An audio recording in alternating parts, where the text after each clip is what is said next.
In the shadow of the Himalayas, there lay a quiet village where life moved at the pace of the rivers. Among the villagers was Adil, a man whose hands were calloused from years of farming and whose laughter was the melody of every gathering. His wife, Layla, was his anchor, and their daughter, Aisha, the light of their world. Together, they built a life of simplicity, love, and purpose, but one cruel winter, the mountains turned against them. An unexpected landslide roared through the valley, swallowing Adil's farmland and leaving destruction in its wake. The earth he had nurtured betrayed him. The home they had built lay in ruins. And worst of all, Layla was gone, swept away in the chaos. Adil was left standing in the wreckage, clutching Aisha's small hand. His heart was shattered, his spirit crushed. As the days turned into weeks, Adil retreated into himself. He stopped speaking. His once strong shoulders sagged under the weight of grief.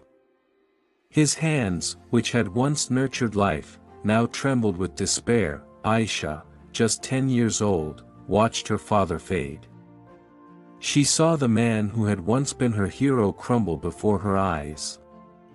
One night, as they sat by a small fire outside their broken home, she turned to him and asked, "Baba, do you think the sun ever gets tired of rising every morning?" Adil looked at her, confused. "What do you mean?" "I think," she said softly, "that even when the sun doesn't feel like shining, it still rises. It doesn't stop. Maybe we shouldn't stop either." Her words lingered in Adil's heart, but his grief was too heavy to allow hope. "The sun doesn't lose, Aisha," he whispered. "But I have lost everything." The next morning, Aisha was gone. Panic clawed at Adil's chest as he searched for her. He called her name, his voice breaking with fear, until he found her near the barren fields. She was kneeling in the dirt, struggling to plant a tiny tree. "What are you doing, Aisha?" he demanded, his voice trembling. She looked up at him, her face streaked with tears and soil. "I'm planting hope," she said simply. "If we plant this tree, it will grow. And if it grows, maybe we will too." Adil dropped to his knees beside her, the weight of her words breaking through his despair. Her tiny hands, so determined, reminded him of the strength he had once had, but life wasn't done testing him. As Adil began to rebuild, the villagers whispered behind his back. "He's wasting his time," they said. "That land is cursed. Nothing will grow there again."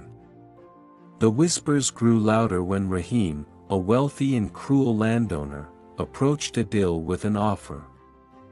"Sell me your land," Rahim said, smirking. "It's worthless to you now. But I'll give you enough to leave this village and start over." Adil hesitated. The promise of escape was tempting, but when he looked at Aisha, he saw the fire in her eyes, the same fire that had once burned in his own heart. "No," he said firmly. "This land is all I have left. I will not give up." Rahim laughed. "Suit yourself. But remember, hope doesn't feed hungry mouths."